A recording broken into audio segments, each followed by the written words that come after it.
British Airways Flight 011 to Singapore.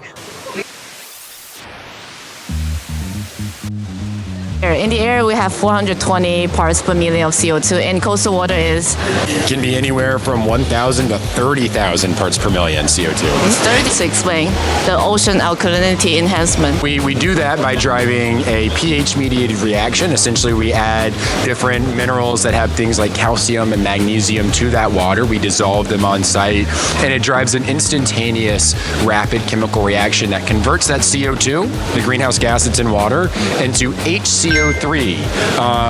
Bicarbonate, a fully dissolved, inert, inorganic carbon molecule.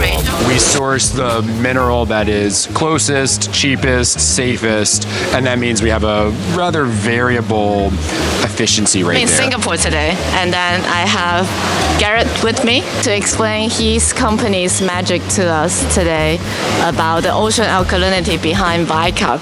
My name is Garrett Boudinot. I'm the CEO and founder of Vycarb. We're a carbon dioxide removal and storage technology company based in New York.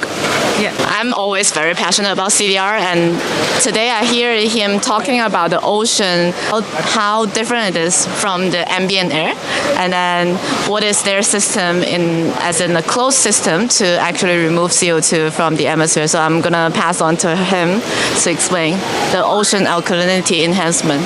Really, we talk about the ocean, but really the ocean is a number of different, very heterogeneous, dynamic, variable systems. Some parts of the ocean absorb CO2 from the atmosphere, but many parts of the ocean, particularly coastal oceans, emit CO2 to the atmosphere. And it's those high CO2 waters that are the source of over 10 billion tons of carbon dioxide to the atmosphere each year, are what Vycarb targets, effectively cutting off that source of CO2 to the atmosphere. Yeah, and then you use... We do that by driving a pH-mediated reaction. Essentially, we add different minerals that have things like calcium and magnesium to that water. We dissolve them on site, and it drives an instantaneous, rapid chemical reaction that converts that CO2, the greenhouse gas that's in water, into HCO3. Bicarbonate, a fully dissolved, inert, inorganic carbon molecule. How many tons of the mineral that you can... Yeah, so we can use a number of different minerals, and they all have different efficiencies. Okay. So some of the minerals that we can add are we can add one ton of mineral and remove 1 ton of CO2. Some of them are more like 2.5 to 1. We have to add 2.5 tons of mineral for 1 ton CO2, but those are the cheaper ones. And then there are some that are more expensive that we could add half a ton of mineral and remove a ton of CO2. Yeah. So depending on where we're deployed around the globe, waters we're deploying in, we source the mineral that is closest, cheapest, safest, and that means we have a rather variable efficiency rate there.